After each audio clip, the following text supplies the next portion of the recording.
만물의 창조주이시며 우리 아버지 되시는 하나님을 다 같이 찬송하겠습니다.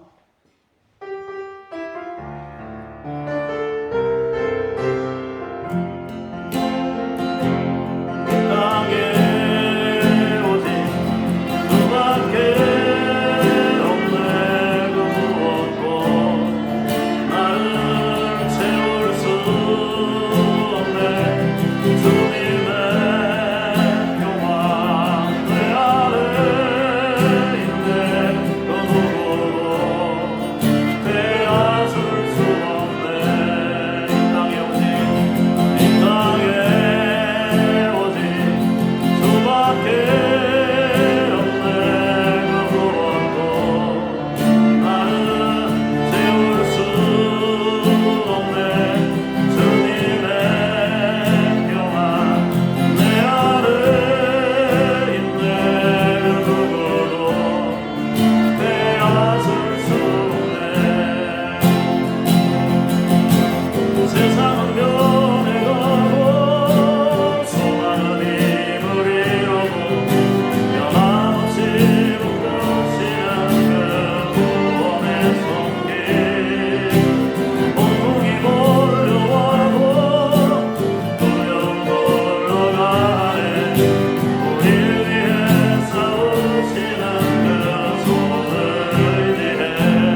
일어나셔서 우리를 부르신 하나님께 감사하며 응답성으로 찬송합니다.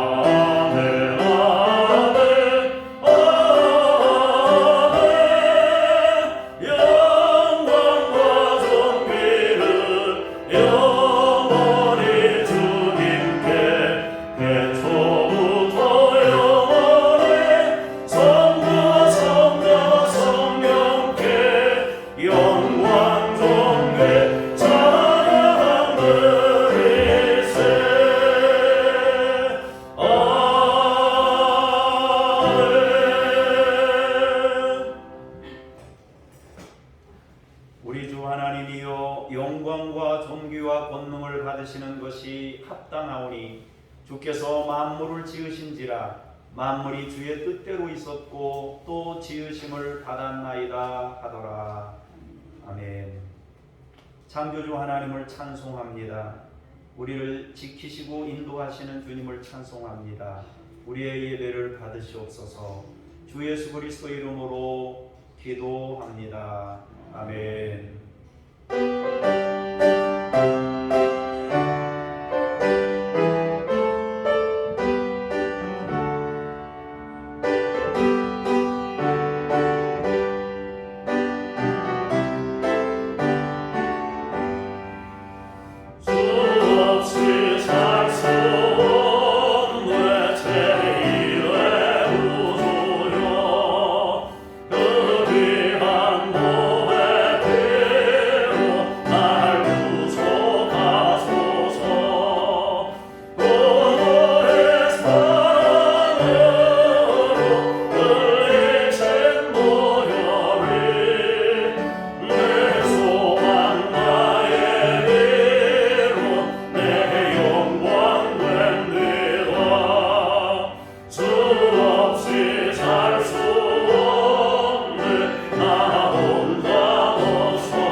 너는 나 외에는 다른 신들을 내게 두지 말라. 너를 위하여 새긴 우상을 만들지 말라. 너는 내 하나님 여호와의 이름을 망령되게 부르지 말라. 안식일을 기억하여 거룩하게 지켜라. 내 부모를 공경하라. 살인하지 말라. 간음하지 말라. 음주하지 말라. 내 이웃에 대하여 거짓 증거하지 말라. 내 이웃의 집을 탐내지 말라. 아멘. 참회의 기도로 함께 기도합니다. 사랑의 주님, 탐욕으로 가득한 마음을 열고 주님 앞에 고백의 기도를 드립니다. 세상의 유욕과 명예욕을 만족시키려고 그것만을 쫓다가 지친 사람들의 발걸음이 이토록 즐겁고 비통스럽습니다. 탐욕을 제하여 주시고 용서를 베푸시옵소서. 욕심을 제하신 자리에 성령께서 거주하시옵소서. 예수님의 이름으로 기도합니다. 아멘. 잠시 침묵으로 개인의 죄를 고백합니다.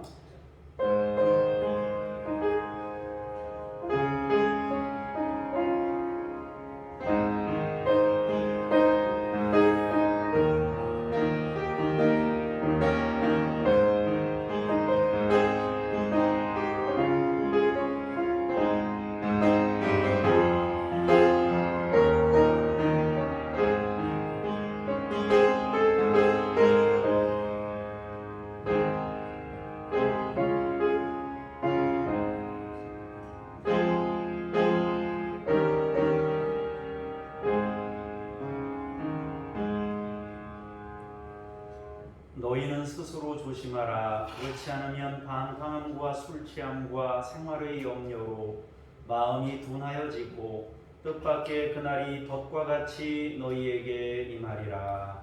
아멘. 신앙 고백드립니다.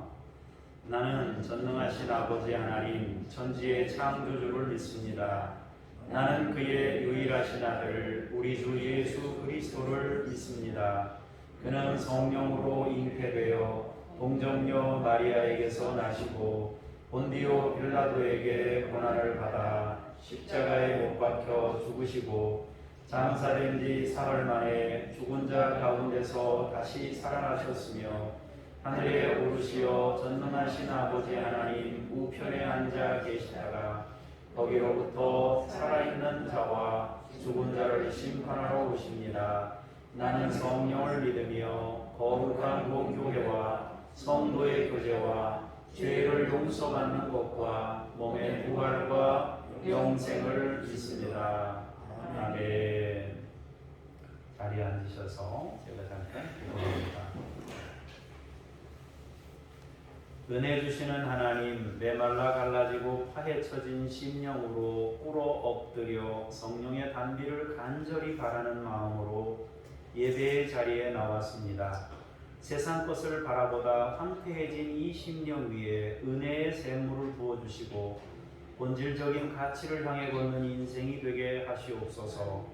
오늘도 말씀을 통해 일상의 소중함을 발견하게 하시고 인생 과정의 높낮이와 상관없이 여전히 하나님의 자녀다움을 간직하게 하시옵소서. 우리가 주목해야 할 것들을 바로 알게 하시고 사단의 묶임에서 벗어나 거룩한 하늘 시민으로 살아가게 하옵소서. 20여일 동안 기도회를 통해 받은 은혜를 기억하게 하시되 과하지도 않고 모자라지도 않고 우리에게 주어진 소중한 삶의 자리를 지킬 수 있게 하시옵소서. 오늘도 말씀의 임재를 간절히 바라며 주 예수 그리스도의 이름으로 기도합니다. 아멘.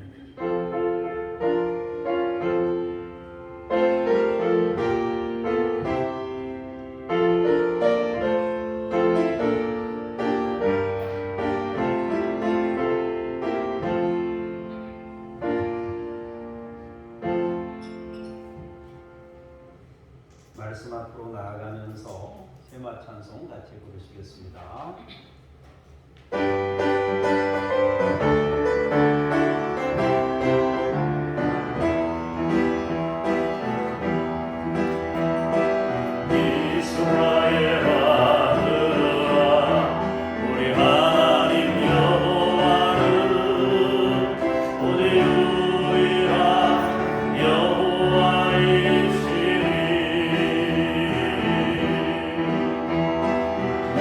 너는 나를 몰라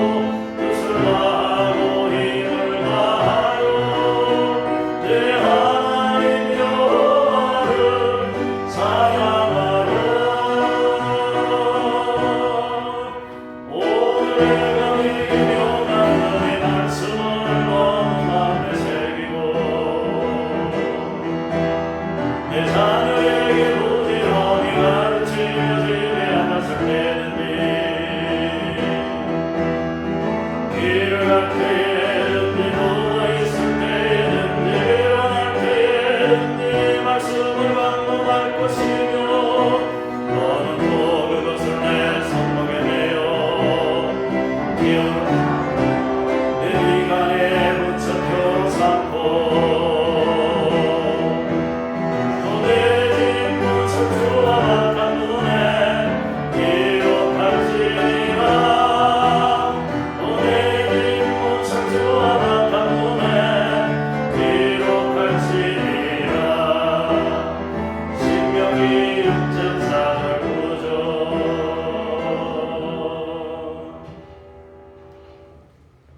하나님의 말씀 봉독하겠습니다.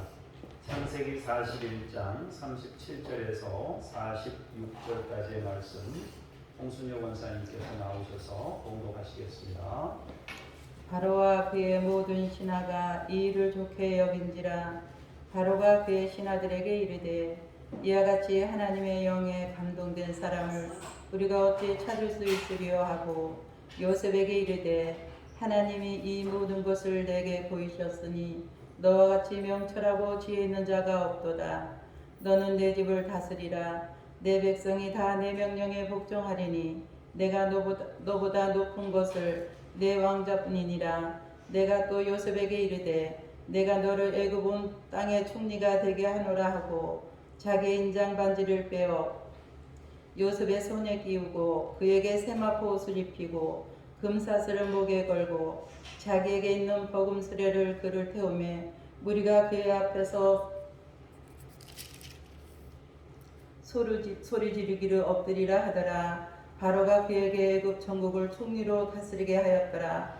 바로가 요셉에게 이르되 나는 바로라. 애굽 온 땅에서 내 허락이 없이는 수족을 놀릴 자가 없느니라 하고 그가 요셉의 이름을 사룹바 네아라 하고 또 온의 제사장 보디베리의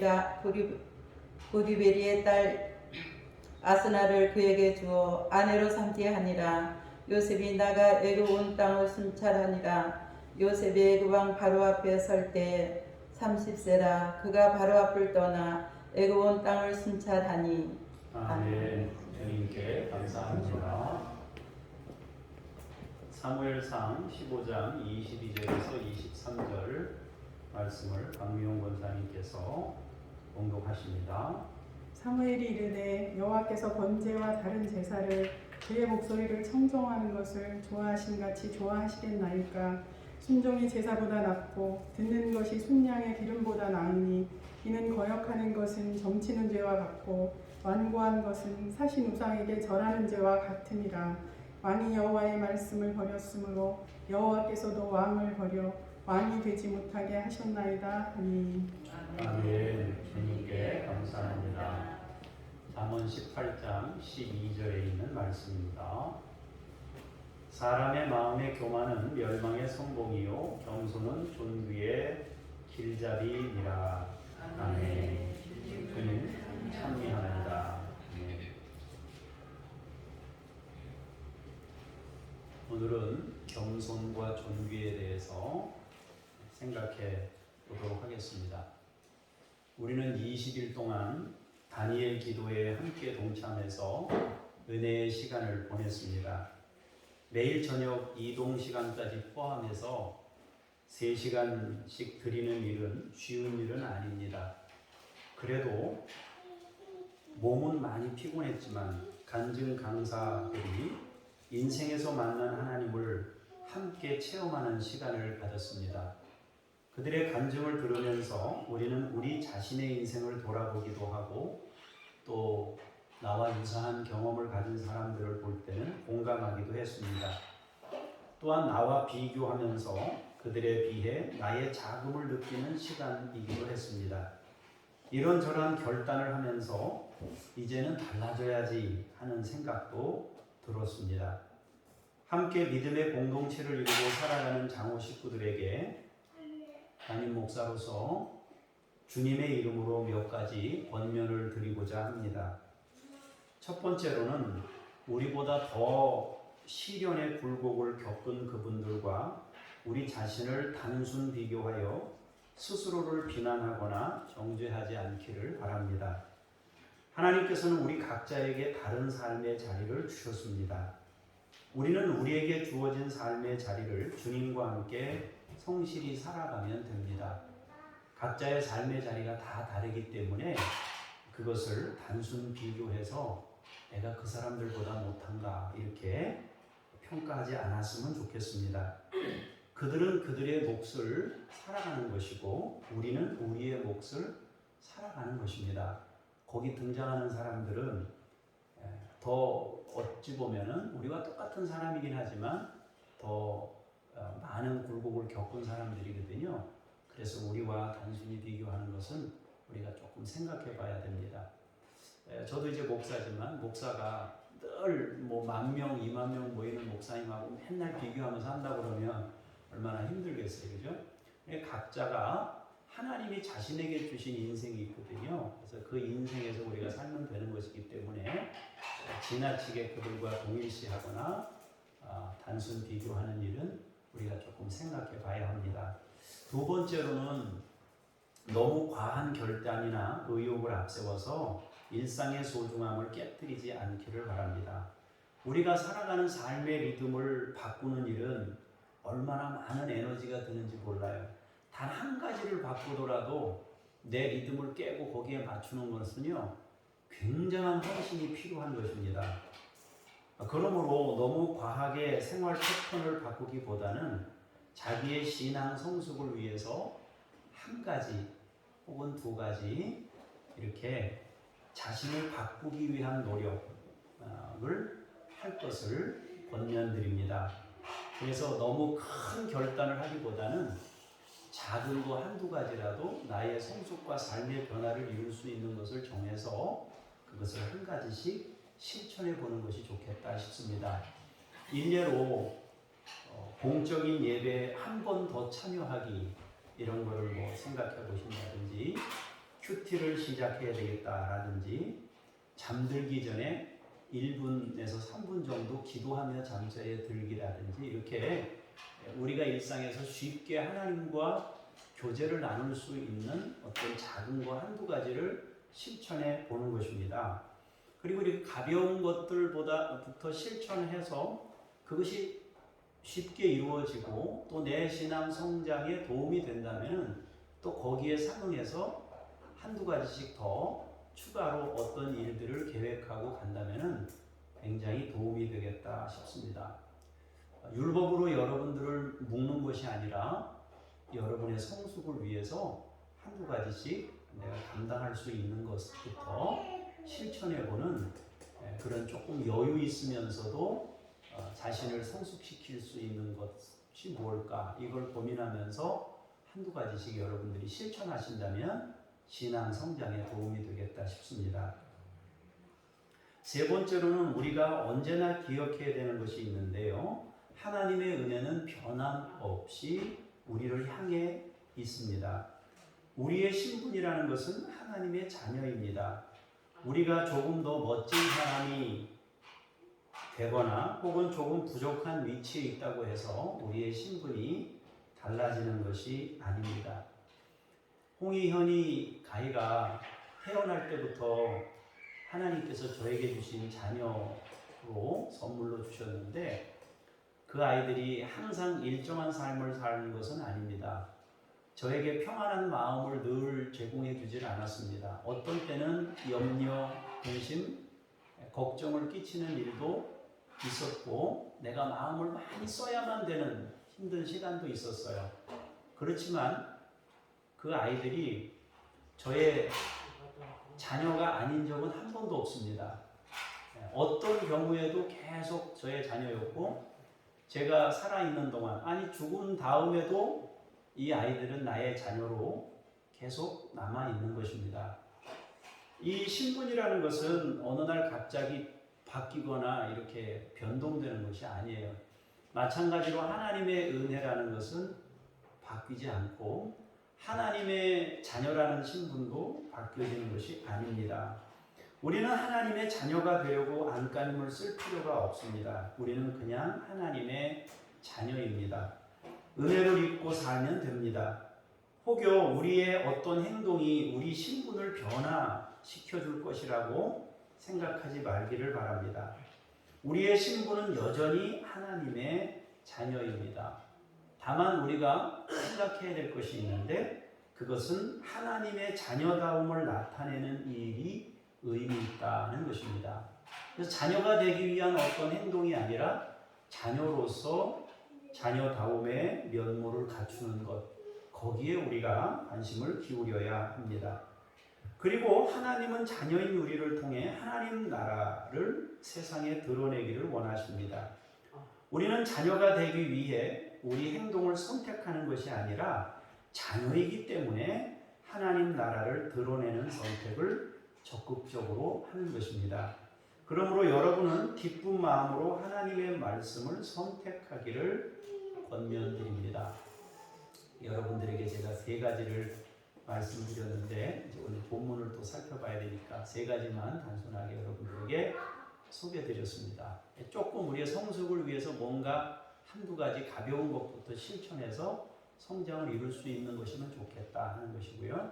은혜 받은 걸 잘 간직하면서 단순 비교 대신 나에게 주어진 삶에 조금 더 성실하게 임했으면 좋겠다 그런 것이고요. 신분의 변화라는 것은 그렇게 금방 이루어지는 것이 아니고 한번 하나님의 자녀의 신분을 얻게 됐으면 그것으로 계속 신분은 남아있는 것이다. 이걸 여러분들이 기억할 수 있기를 바랍니다. 자, 창세기 41장에 나와 있는 말씀을 보도록 하겠습니다. 창세기 41장 조금 전에 우리 권사님이 읽어주셨는데요. 37절에서 46절까지의 말씀을 보겠습니다. 제가 한 절, 여러분들이 한 절 이렇게 읽는 게 좋을 것 같습니다. 바로와 그의 모든 신하가 이 일을 좋게 여긴지라.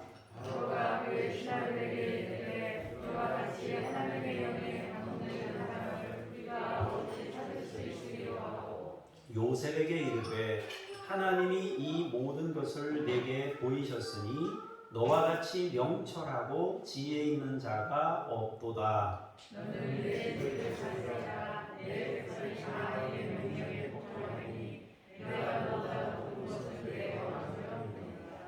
바로가 또 요셉에게 이르되 내가 너를 애굽 온 땅의 총리가 되게 하노라 하고 자기의 인을 만들며 요셉을 비우고 그의 장막으로 짚고 금사슬을 보게 되고 자기에게 있는 버금 수레에 그를 태우매 무리가 그의 앞에서 소리 지르기를 엎드리라 하더라. 바로가 그에게 애굽 전국을 총리로 다스리게 하였더라. 바로가 요셉에게 이르되 나는 바로라. 애굽 온 땅에서 여러 가지 특수를 돌릴 자가 없으리라 하고 그가 요셉의 이름을 사브낫 바네아라 하고 또 온의 제사장 보디베라의 딸 아스낫을 그에게 주어 아내로 삼게 하니라. 요셉이 나가 애굽 온 땅을 순찰하니라. 요셉이 애굽 왕과 다스리되 30살 그가 바로가 그가 애굽 왕을 상전하니. 아멘. 오늘 우리에게 주시는 첫 번째 본문 말씀은 요셉에 대한 이야기입니다.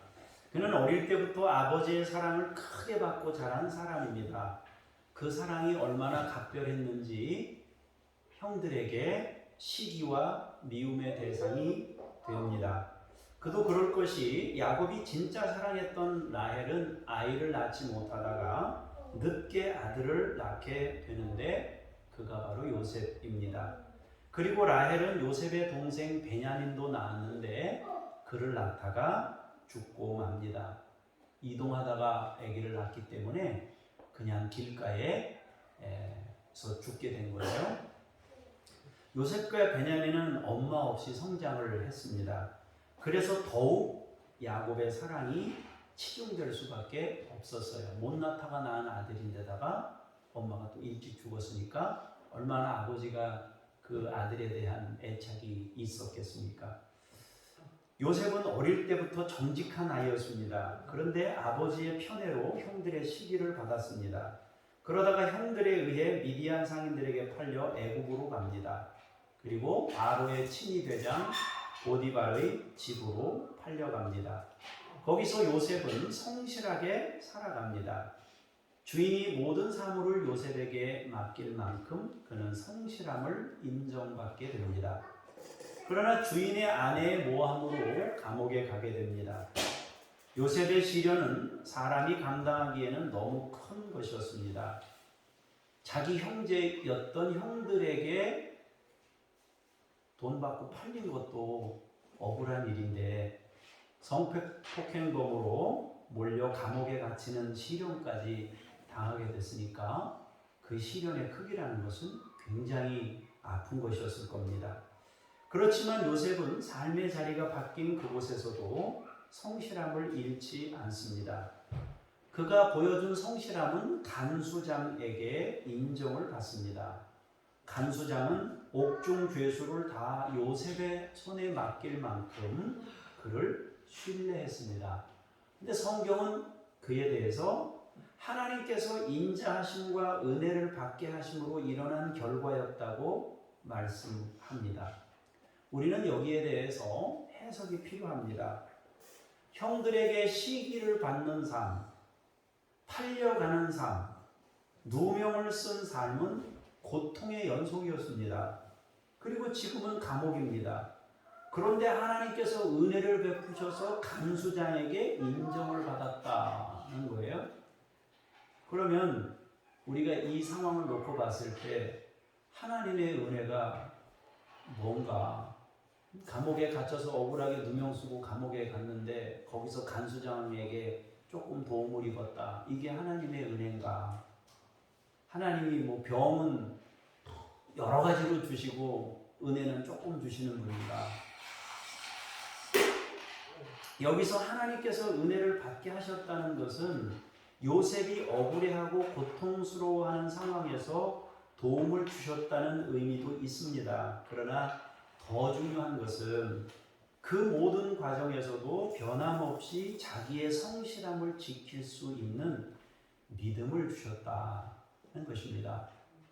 생활 속에서 약간의 도움을 하나님께서 주신 것을 은혜라고 표현한 것이라기보다는 그러한 속에서도 자신의 그 정체성, 자기의 신앙 정체성을 분명히 갖고 올곧게 자신의 인생을 성실하게 살아내는 그 믿음을 가지고 살 수 있도록 하나님의 은혜를 입었다는 뜻입니다. 하나님께서 요셉에게 주셨던 가장 큰 은혜는 시련의 자리에 있을 때 그 상황에서 운신의 폭을 약간 좋게 만들어 주셨다는 의미가 아닙니다. 하나님의 은혜는 요셉이 삶의 자리가 크게 변하는 굴곡에서도 자신이 어떤 삶을 살아야 하는지 정확히 알고 있었다는 점입니다. 요셉은 형들에게 팔려 보디발의 집에 노예가 되었지만 성실한 삶으로 주인에게 인정받았습니다. 그리고 주인의 아내의 모함으로 감옥에 갇혔음에도 불구하고 성실한 삶으로 간수장에게 인정을 받게 됩니다. 요셉의 멋짐은 주인에게 인정받고 간수장에게 인정받은 점이 아니라 그가 삶의 자리와 무관하게 하나님 안에서 살았다는 점입니다. 하나님께서 베푸신 은혜는 요셉이 하나님과 동행하고 그분 안에서 자기의 삶을 선택하며 살도록 하신 것입니다. 그래서 요셉의 인생은 멋집니다. 우리는 감옥에 갇힌 이후에도 그가 변함없이 하나님 앞에서 살아간 사람인 것을 몇 가지 점을 통해서 확인할 수 있어요. 감옥에 갇힌 이후에도 요셉은 자기 중심을 바꾸거나 자기 신앙을 바꾸거나 자기 가치 기준을 막 이리저리 흔들면서 산 사람이 아니에요. 중심을 정확히 지키고 살았어요. 감옥에서도. 몇 가지 예를 들어보자면 첫 번째, 가장 먼저 그가 바로의 술 맡은 관원장과 떡 맡은 관원장의 꿈을 해석해 주었다는 점입니다. 요셉은 어떻게 그들의 꿈을 해석해 줄 수 있었는가 하는 것입니다. 그것은 자기 안에 있었던 능력이 아니에요. 하나님과의 관계에서 나왔던 능력입니다. 다시 말해서 요셉은 하나님과의 관계의 끈을 그 엄청난 시련의 굴곡이 반복되는 속에서도 하나님과의 관계의 끈을 계속 탄탄하게 유지하고 있었다는 거예요. 그랬기 때문에 그 꿈을 해석하는 능력이 그 안에 있었던 거예요. 다시 말해서 하나님이 그 안에 내주하고 계셨다는 것입니다. 지속적으로 하나님과의 관계의 끈을 깊이 간직하고 있었다는 뜻입니다.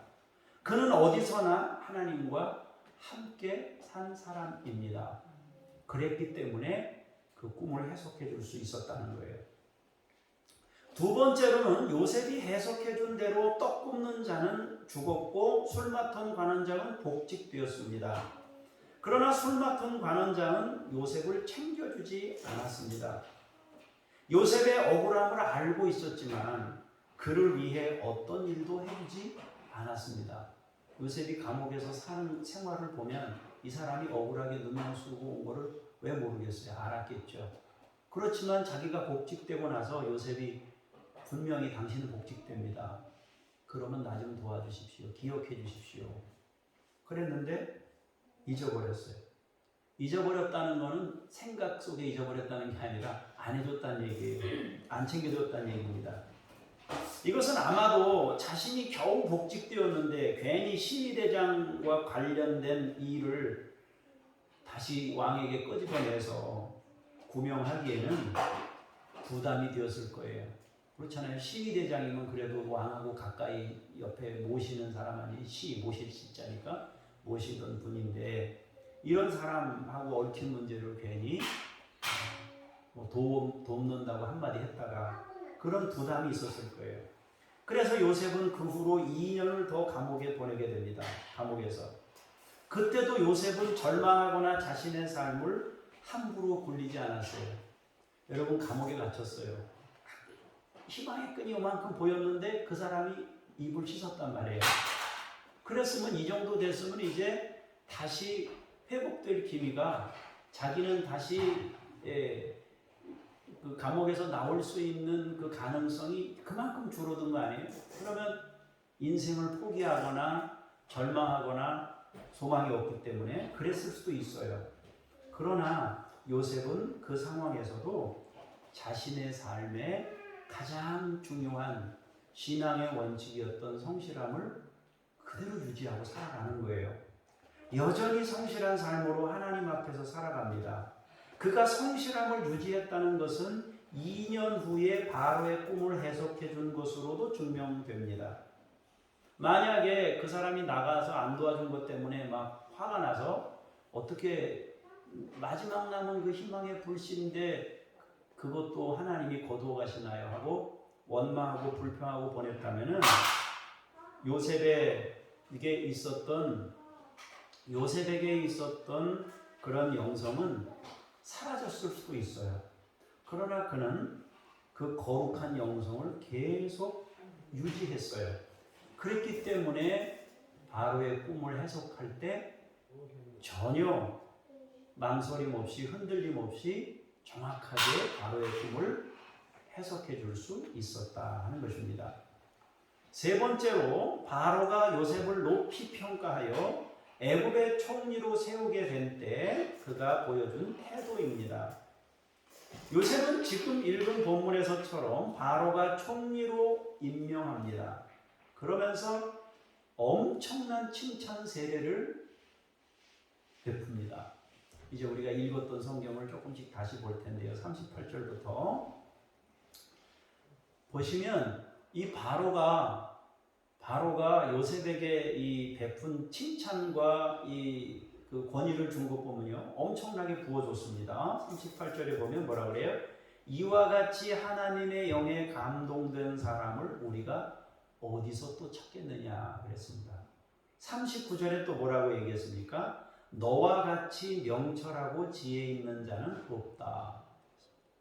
40절에 또 뭐라고 얘기합니까? 너는 내 집을 다스려라. 내 백성이 다 내 명령에 복종할 것인데 내가 너보다 높은 것은 내 왕자뿐이다. 왕의 자리 빼고는 네가 이 나라에서 제일 높다 그랬습니다. 41절에 또 뭐라고 얘기합니까? 내가 너를 애굽 온 땅의 총리가 되게 하노라. 42절에 뭐라고 얘기합니까? 자기의 인장 반지를 빼어 요셉의 손에 끼웠다. 여러분 인장 반지가 뭐예요? 이거는 아무한테나 주는 게 아니니 그거 도장을 찍으면 왕의 명령이 다 통과되는 거 아니에요? 자기가 어떤 글을 쓰든지 그 도장을 찍었다 그러면 그건 왕의 권한이란 말이에요. 그 인장 반지를 주었단 말이에요. 그 다음에 또 뭐라고 얘기했습니까? 세마포 옷을 입히고 금사슬을 목에 걸어줬다 그랬습니다. 43절에 뭐라고 그랬습니까? 자기에게 있는 버금 수레에 그를 태웠다 했습니다. 버금 수레라는 건 이제 두 번째 수레라는 얘기예요. 44절에 뭐라고 그랬습니까? 내 허락이 없이는 수족을 놀릴 자가 없다. 45절에 뭐라고 그랬습니까? 제사장의 딸을 아내로 삼게 해주었다 그랬습니다. 매 절에 요셉에 관련해서 요셉의 권세를 보증해 줄 만한 그런 그 구절들이 매 절마다 38절부터 계속 반복해서 나옵니다. 바로의 이러한 파격적인 대우와 칭찬은 요셉이 명실공히 애굽의 실권을 쥐게 되었음을 의미합니다. 이쯤 되면 요셉은 뭐든지 할 수 있는 자리에 오르게 된 겁니다. 자, 그렇다면 요셉이 이런 자리에 딱 올라가면 제일 먼저 뭐가 생각날 것 같아요? 여러분 같으면. 저 같으면은 자기를 감옥에 가뒀던, 억울하게 누명 씌워서 감옥에 가뒀던 그 시위대장의 아내가 떠오르지 않았겠나 싶은 생각도 들어요. 또 자기를 팔아먹었던 형들이 또 떠오를 수도 있고요. 또 자기를 구명해 줄 줄 알았던 사람이 구명을 안 해줬으니까 아마도 요셉이 그 모든 걸 다 할 수 있는 권세를 쥐게 되었을 때 그 세 종류의 사람들이 생각나지 않았을까 그런 생각을 해봐요. 그런데 이것은 일반적인 사람들이 생각하는 것이었어요. 사람은 힘이 생기면 그동안 자신이 억울했던 일들에 대해서 교정을 하고 싶어 합니다. 요셉도 얼마나 그런 것들을 풀고 싶었을까요? 그 상처들을 씻어내고 싶었을 것입니다. 어떻게 하든지 그걸 해결하고 억울함을 풀고 가고 싶은 마음이 요셉에게는 왜 없었겠습니까? 그런데 우리의 그러한 예상은 빗나갑니다. 그는 자신의 억울함이나 받은 시련을 풀고자 권력을 사용하지를 않았습니다. 오히려 그 모든 것들을 하나님의 손에 맡긴 채 자신이 신령으로 여기던 성실함을 여전히 유지하는 데 마음을 들입니다. 그는 총리가 된 후에도 하나님 앞에서 성실함을 선택합니다. 그는 궁중에 있지 않습니다. 그는 사람들을 시켜 전국을 순찰하게 하는 대신 자신이 직접 애굽 온 땅을 순찰하는 일을 합니다. 사실 요셉은 갑자기 등장한 권력자입니다. 바로왕 곁에서 오랫동안 보좌하던 신하가 아닙니다. 그런데도 파격적인 대우를 받았습니다. 어쩌면 바로의 측근들은 요셉을 시기할 수 있어요. 여러분 우리가 다니엘서에서도 읽어봤잖아요. 다니엘이 총리가 돼서 아무 틈 아무 허물이 없는 것을 보고 이거는 종교적으로 걸지 않으면 안 되겠다 싶어서 신앙적인 일을 걸어서 넘어뜨리려고 했지 않습니까? 당연히 요셉이 갑자기 등장한 권력이니까 주변 사람들이 얼마나 시기가 컸겠어요. 그렇지만 요셉은 그런 것들과는 무관하게 여전히 하나님 앞에서 자신의 삶을 살아갑니다. 그것이 멋진 것이고 그것이 하나님의 은혜를 입은 삶입니다. 요셉은 삶의 자리에 따라서 삶의 태도를 바꾸지 않았습니다. 여기 가서는 이렇게 살다가 여기 가서는 다르게 살다가 이렇게 하지 않았습니다. 그는 언제나 늘 하나님 앞에서 하나님 안에서 성실함을 살아낸 사람입니다. 성경은 그가 총리가 되었다는 것을 주목하기보다는 오히려 그의 변함없는 신앙을 주목하고 있습니다. 요셉이 총리가 되었기 때문에 하나님의 위대한 일을 하게 된 것이 아닙니다. 그가 늘 하나님 앞에서 살았기 때문에 하나님의 위대한 사역에 동참할 수 있었던 것입니다. 우리가 배워야 할 신앙이 바로 그것입니다. 하나님께서는 여러분들이 삶의 자리와 상관없이 하나님 앞에서 사는 사람이기를 원하시고 있습니다. 저는 여러분들이 변함없이 여러분에게 주어진 믿음의 자리를 소중히 여기며 일상을 성실한 삶으로 살아내기를 바랍니다. 그것이 하나님께서 우리를 향하신 마음일 것이라고 여기기 때문입니다.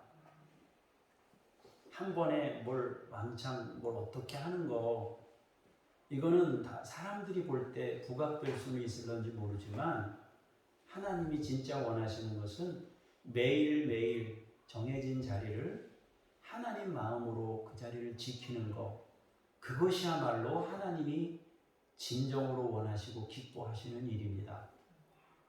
하루 10시간 기도하는 것보다 1년 동안 매일매일 5분씩 기도하는 사람의 성실함을 더 높이 칠 수 있는 겁니다. 여러분들이 여러분의 인생을 그렇게 살기를 바래요. 그래서 크게 막 대단하게 요란한 건 없는데 늘 잔잔한 가운데 하나님의 마음으로 그 삶을 살아내는 것, 이것이 주님이 창세기에서 요셉을 통해서 우리에게 주시는 말씀인 것입니다. 사무엘상 15장 22절 23절을 보도록 하겠습니다. 시작. 사무엘이 이르되 여호와께서 번제와 다른 제사를 그의 목소리를 청종하는 것을 좋아하신 같이 좋아하시겠나이까. 순종이 제사보다 낫고 듣는 것이 순양의 기름보다 나으니 이는 거역하는 것은 점치는 죄와 같고 사신 우상에게 절하는 죄와 같음이라. 왕이 여호와의 말씀을 버렸으므로 여호와께서도 왕을 버려 왕이 되지 못하게 하셨나이다 하니. 아멘. 사울은 아주 평범하고 일반적인 사람이었습니다. 그러던 그가 하나님의 은혜로 왕이 됩니다. 사울은 처음에는 순수함을 지키며 왕의 사명을 잘 감당합니다. 그러나 차츰 그의 삶이 달라지기 시작했습니다. 그에게 주어진 권세와 능력이 그가 감당하기에는 버거운 것이었기 때문입니다. 우리가 반드시 기억해야 하는 것이 있습니다. 그것은 하나님과 연결된 끈입니다. 사역이 주가 될 수 없습니다. 우리의 업적이나 능력이나 권세가 주가 될 수 없습니다. 그것은 모두 과정입니다. 목적을 위한 일시적인 힘일 뿐입니다. 그렇지만 사람의 눈에 보여지는 권세와 능력은 너무 크게 느껴집니다. 그래서 착각할 수 있는 거예요. 권세가 크게 주어지고 나면 그 힘으로 많은 거 할 수 있잖아요. 그죠? 우리에게 경제력이 갑자기 크게 생긴다 그러면 사람들에게 보여지는 엄청난 일들을 할 수 있어요. 또 여러 가지 규모가 커진다 그러면 그에 상응하는 여러 가지 힘들을 가지고 쓸 수 있어요. 그래서 그 보여지는 것 때문에 착각할 수 있어요, 사람들이. 근데 그것 때문에 착각하면 안 돼요. 자기 중심을 늘 지키면서 하나님의 은혜 없이는 살 수 없는 존재임을 늘 인정하면서 하는 것이 중요하단 말입니다. 오늘 본문은 사울에게 아말렉을 치라는 명령에 따라 전쟁에서 대승을 거둔 후에 사무엘이 사울에게 하신 말씀입니다. 사무엘은 하나님께서 번제와 다른 제사보다 하나님의 목소리를 청종하는 것을 더 좋아하신다고 합니다. 순종이 제사보다 낫고 듣는 것이 순양의 기름보다 낫다고 말씀하셨습니다. 거역하고 완고한 것은 우상숭배의 죄라고 합니다. 그러면 사무엘은 왜 사울에게 이런 말씀을 하게 되었을까요? 사울이 전쟁에서 승리하고 난 후에 3가지 정도 심각한 문제를 안고 있었기 때문입니다. 첫 번째로는 승리하고 난 이후에 전리품이 욕심이 나서 살찐 짐승들을 취한 것입니다. 이것이 가장 큰 문제였어요. 자, 요셉은 엄청난 권세를 쥐고 나서 그 권세를 가지고 다른 어떤 개인적인 용도나 다른 것에 사용하는 것을 하지 않았습니다. 그리고 자기가 그 신념으로 여기던 신앙의 중심을 지속적으로 지켰어요. 그걸로 원수 갚는 데 사용하거나 자기가 억울한 일을 당했던 그 사람들에게 어떤 뭐 복수를 하거나 이렇게 하지 않았습니다. 우리도 기도해야 돼요. 이 나라가 이렇게 뭐 누가 또 다음에 누가 대통령이 되거나 뭐 이렇게 됐을 때 어떻게 될까 고민이 되기도 해요. 근데 어쨌든 중심을 잘 지켜서 가야 할 길을 잘 가는 것이 굉장히 중요하다 말입니다. 근데 이 전쟁에서 승리하고 나서 많은 전리품이 생긴 거 아니에요? 그 많은 전리품이 생겼는데 하나님이 그거를 진멸하라고 했거든요. 왜냐하면 더러운 것이라고 여겼기 때문에, 거룩하지 않은 것으로 여겼기 때문에 하나님이 멸하라고 하셨습니다. 거기에는 우상숭배와 관련되어 있는 물품이나 뭐 이런 것들이 많았기 때문에 그런 것이거든요.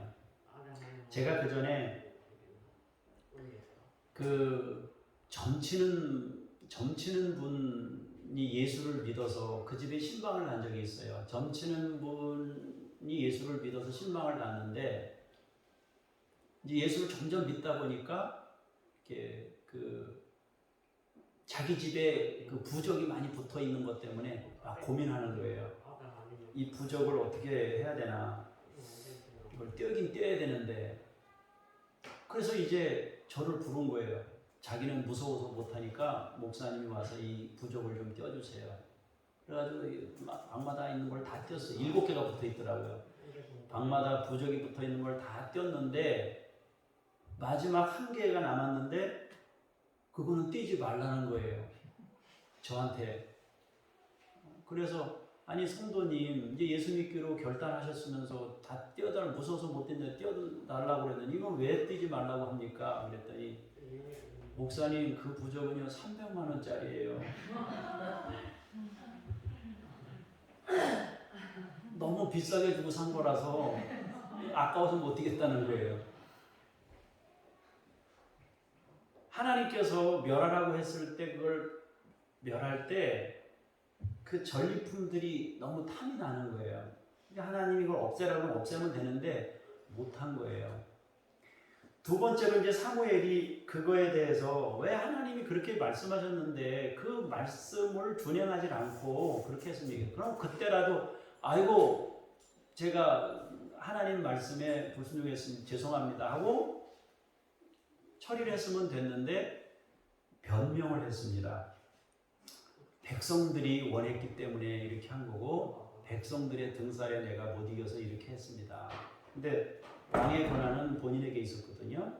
그래서 이제 그런 것이고, 세 번째로 사울이 한 일이 뭐냐면 자기를 위해서 기념비를 세웠습니다. 그러니까 이제 전쟁에서 승리했다 하고 비석을 하나 세운 거예요. 자기를 위해서 비석을 하나 세운 거예요. 우리가 승리했다 하고 이제 그 공로를 높이 이제 만들기 위해서 그렇게 했다는 것입니다. 이거 굉장히 조심스러운 일이에요. 예, 이거 굉장히 조심스러운 일입니다. 뭐 동상을 만들거나 누구를 기리기 위해서 뭘 만들고 하는 거는 사실은 조심해야 돼요. 한 세대 지나면 어떻게 될지 몰라요. 이거는 사실은 뭐 쉽게 평가하고 싶지는 않지만 그 여러분 사람들이 그 대학교에 있었던 어떤 뭐 창립자의 어떤 동상에다가 뭐 칠을 하거나 혹은 대통령이 되셨던 분의 뭐 동상에다 칠을 하거나 그러잖아요, 그죠? 역사의 어떤 그 흥망성쇠나 소용돌이 속에서 얼마든지 그럴 수 있어요. 하나님이 우리를 평가해 주시는 것으로 우리가 만족하며 살아야지 뭘 대단한 걸 나의 어떤 거를 기념해야 되겠다 그래가지고 하나님의 영광을 여러분은 드러내시면 됩니다. 굳이 막 뭘 어떻게 해가지고 뭐 이렇게 안 하는 것이 좋겠다 싶습니다. 한동안은 우리가 과거에는, 지금은 이제 조금 달라졌습니다만 과거에는 여러 가지 이제 그 하나님의 일들을 위해서 이제 그런 이름들을 이름을 새기고 하는 것들을 했어요. 학교에 뭐 건축 헌금을 한다든지 해서 뭐 이름을 거기다가 적어서 뭐 벽돌에다가 적어서 이렇게 해서 또 의미 부여를 할 수도 있지만 어쨌든 이 자기를 위해서 기념비를 세웠습니다. 사울은 보여지는 것들이 점점 자기에게 크게 다가왔던 것입니다. 하나님 앞에서 겸비할 때에 왕으로 부름받았습니다. 그러나 점차 하나님의 능력이 임하고 권세가 손에 잡히고 전쟁에서 대승을 거두게 되자 겸비함을 잃게 됩니다. 그리고 하나님에 의해 주어진 것들에 눈이 가고 마음을 빼앗긴 것입니다. 그는 본질을 망각했습니다. 사울의 이러한 변화는 요셉과 비교됩니다. 우리는 기억해야 됩니다. 삶의 자리가 변한다고 해서 우리의 신분이 달라지는 것이 아닙니다. 우리는 언제나 하나님의 자녀입니다. 성실함이 우리가 지켜야 할 삶의 태도입니다. 하나님 앞에서 살아가는 일이 우리가 선택해야 하는 삶입니다. 우리의 위치가 우리의 삶을 결정하는 것이 아니고 우리의 삶의 자세가 우리의 삶을 결정하는 것입니다. 내 신분이 조금 더 높아졌다고 해서 내가 어떤 뭐 직분이나 혹은 뭐 사회에서 어떤 명예로운 자리를 하나 더 얻었다고 해서 우리의 삶이 결정되는 것이 아니에요. 우리가 어떤 삶의 태도와 자세를 가지고 그 자리에서 살아가느냐에 따라서 그 사람의 삶의 질이 결정되는 것입니다. 세상에서 보는 눈은 높은 자리에 오른 경우를 볼 때 이 사람의 삶을 높게 평가하고 낮게 평가하고 어떤 보여지는 것에 의해서 그렇게 합니다. 그러나 하나님은 그렇지 않습니다. 높아져도 낮아져도 우리는 하나님의 자녀로 우리의 삶을 살아가야 하는 것입니다. 18장 12절 잠언 말씀을 보겠습니다. 시작.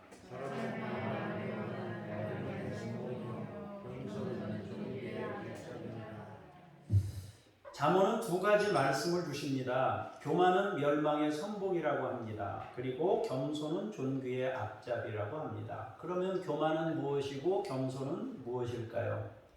우리를 있는 그대로 볼 수 있는 게 겸손이고 우리를 있는 그대로보다 높게 평가하는 것이 교만입니다. 우리는 피조물입니다. 우리는 아무리 큰 공을 세워도 피조물입니다.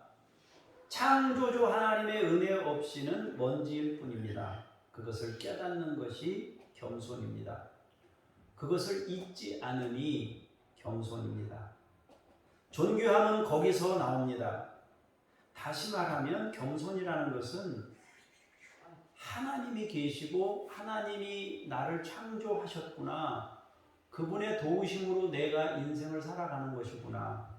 그걸 인정하는 것이 겸손입니다. 존귀함은 거기서 나옵니다.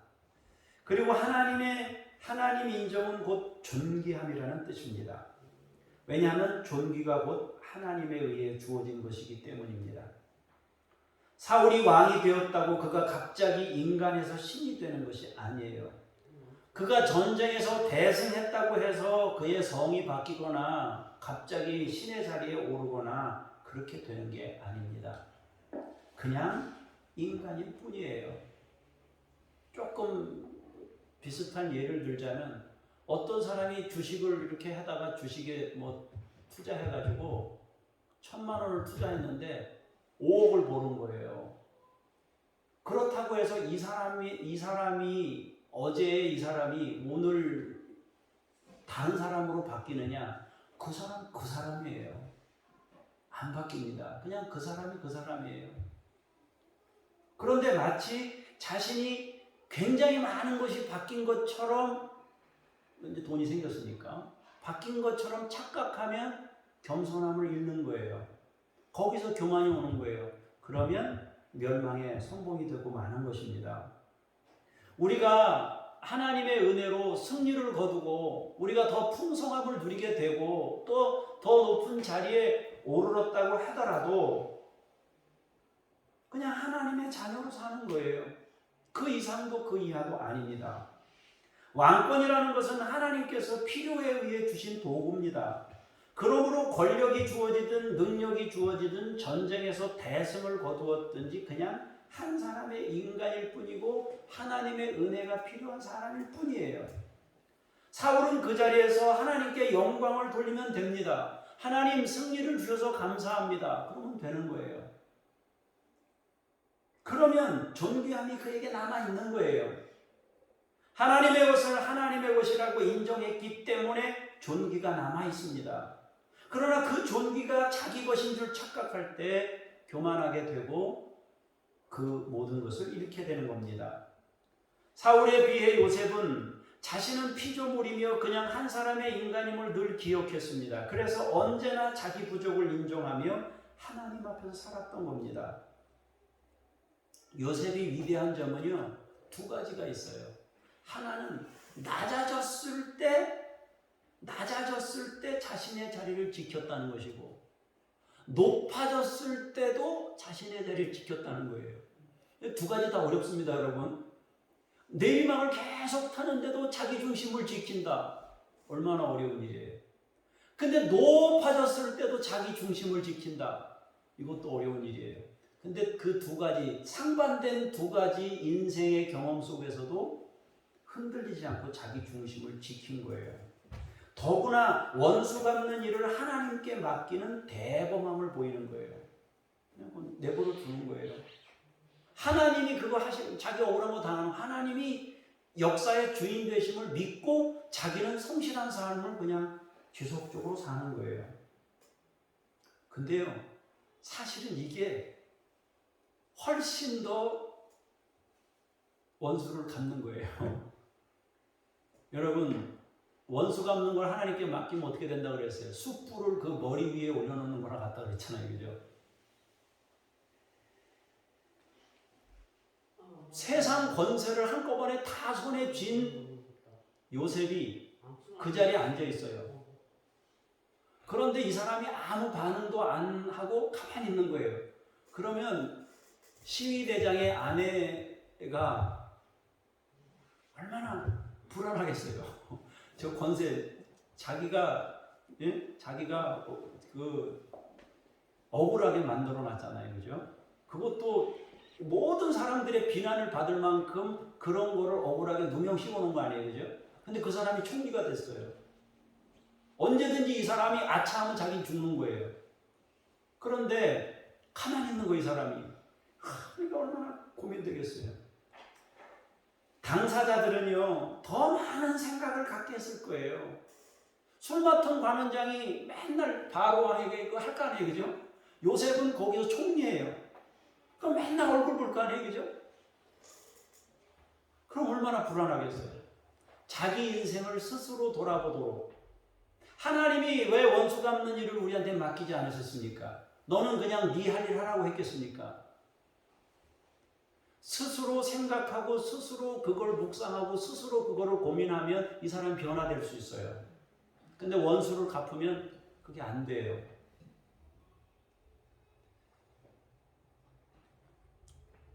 이렇게 누가 되든지 그 자리에 오르게 됐을 때 이러한 대범함을 보일 수 있어서 국가가 평안하고 안정된 나라가 되기를 진심으로 바랍니다. 그래서 정말 통합의 리더십을 가지고 국가를 그렇게 운영할 수 있으면 좋겠다 하는 생각이 있습니다.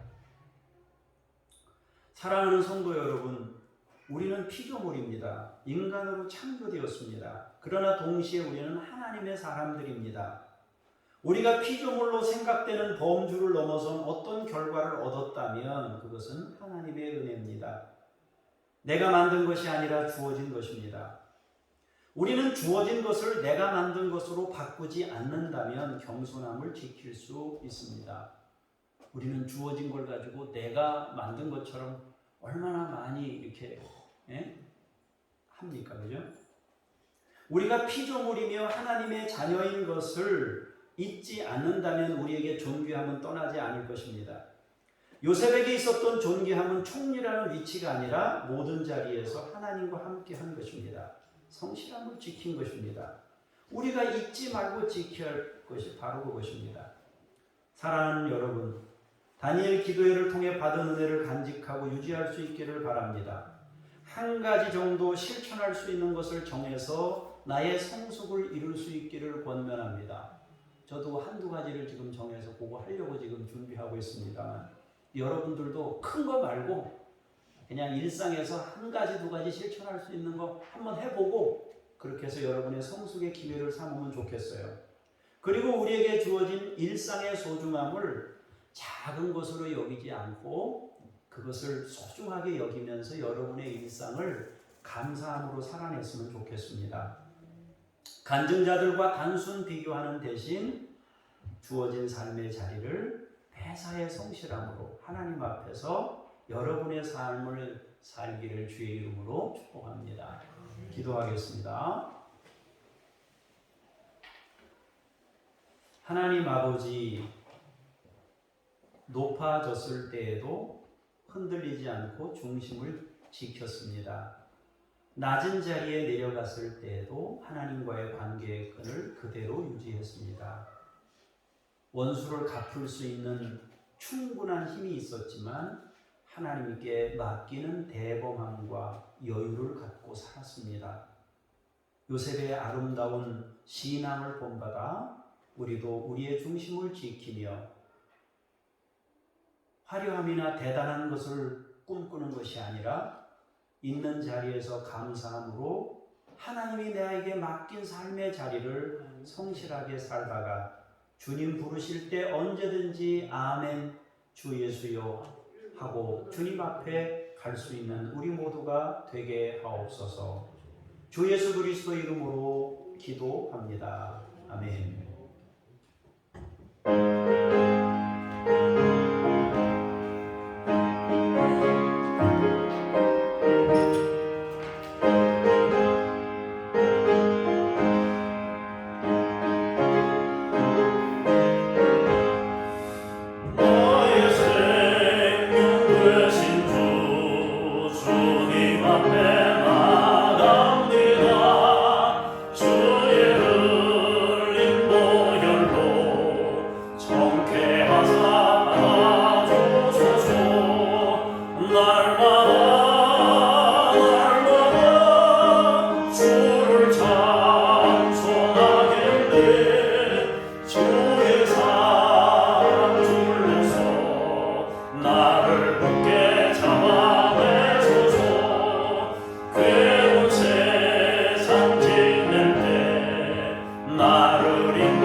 하나님의 주인 되심과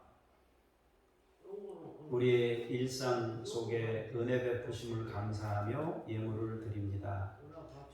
주님께서 기뻐 받으시고 주의 영광을 나타내시옵소서.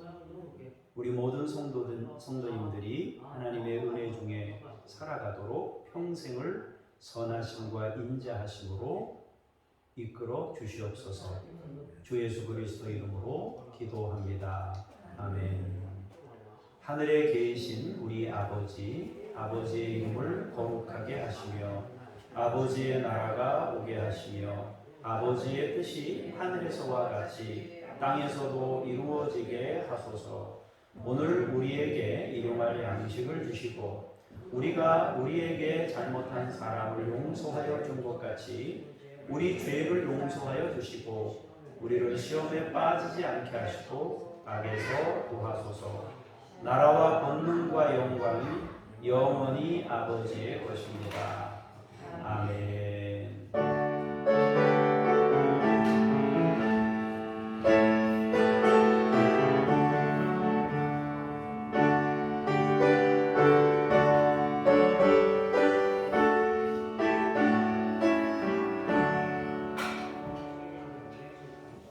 네, 자리에 앉으시기 바랍니다. 중보기도 내용을 보겠습니다. 자녀들에게 신앙이 전수되도록 위해서 기도할 수 있길 바랍니다. 신앙인들 중에서, 예수 믿는 사람들 중에서 자녀들에게 신앙 교육하는 비율이 5%랍니다. 그러니까 자녀들에게 믿음 교육을 하는 사람들이 5% 정도 된대요. 95%는 그냥 뭐 네가 알아서 믿음으로 잘 크겠지 이렇게 한다는 거죠.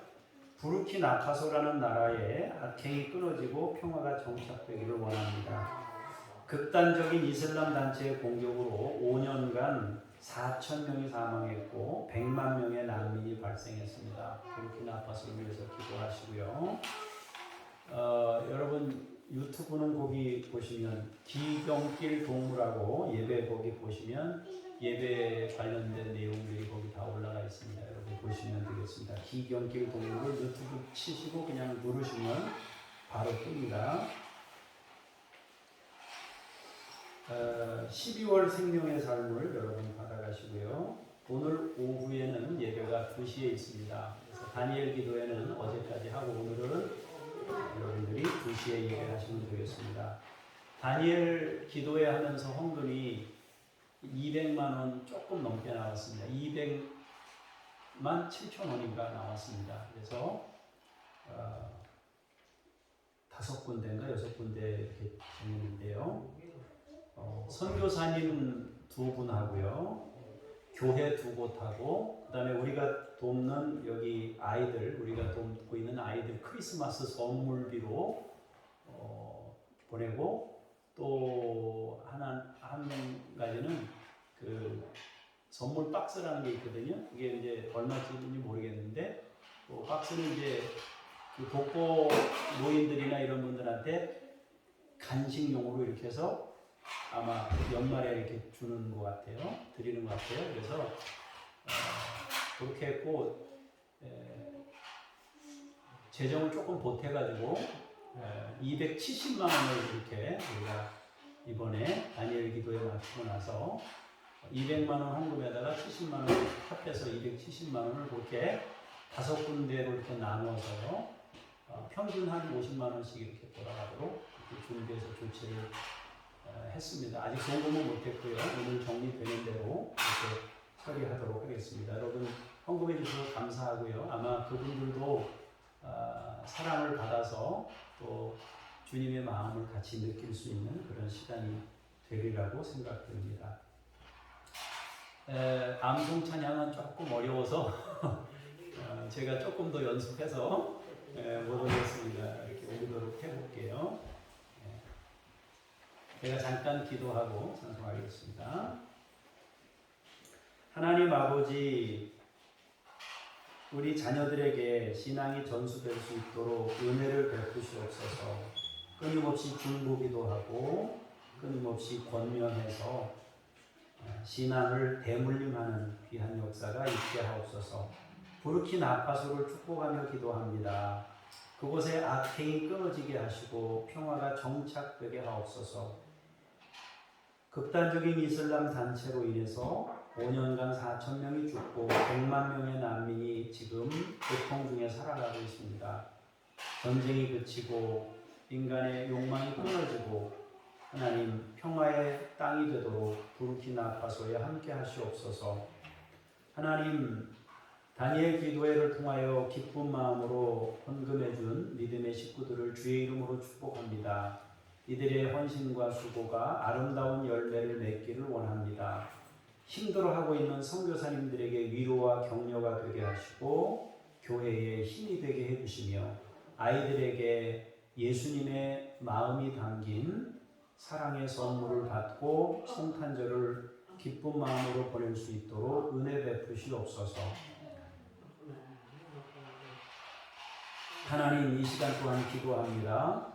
이성희와 북한 어린이들 포스터 밴데이지를 기억하시고 이들이 믿음으로 잘 양육되도록 도우시며 북한의 문이 열려져서 마음껏 그들을 섬기고 도울 수 있는 길들이 열려지도록 주여 비공식 채널뿐만 아니라 공식적인 채널들이 열려져서 주의 일을 이룰 수 있도록 함께 하시고 인도하여 주시옵소서.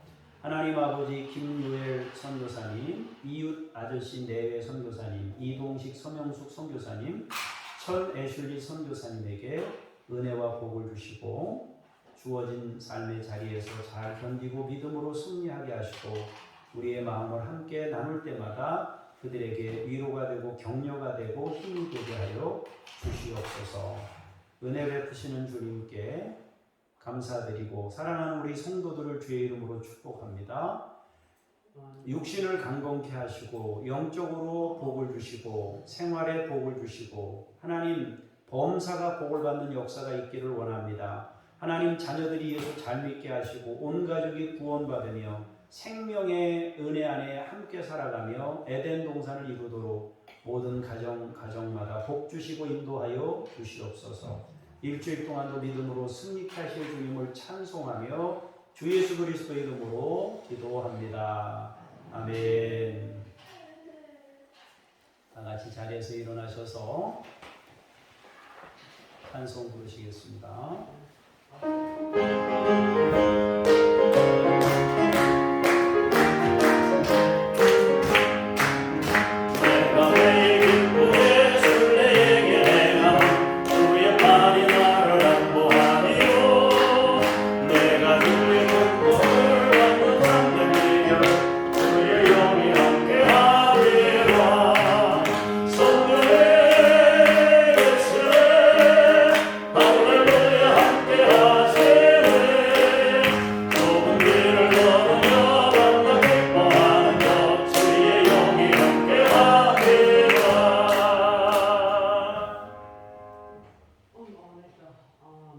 우리의 구원이신 예수 그리스도의 은혜와 아버지 하나님의 그 크신 사랑하심과 성령님의 교통하심이 언제나 하나님께서 우리에게 주신 삶의 자리에서 감사하며 찬양하며 성실한 마음으로 일상을 살아가기로 마음에 결단하고 돌아가는 주의 사람들 머리머리 위에 주께서 피로 세우신 교회를 위해 열방 위에 이제로부터 영원까지 함께 하시기를 간절히 축원하옵나이다. 아멘.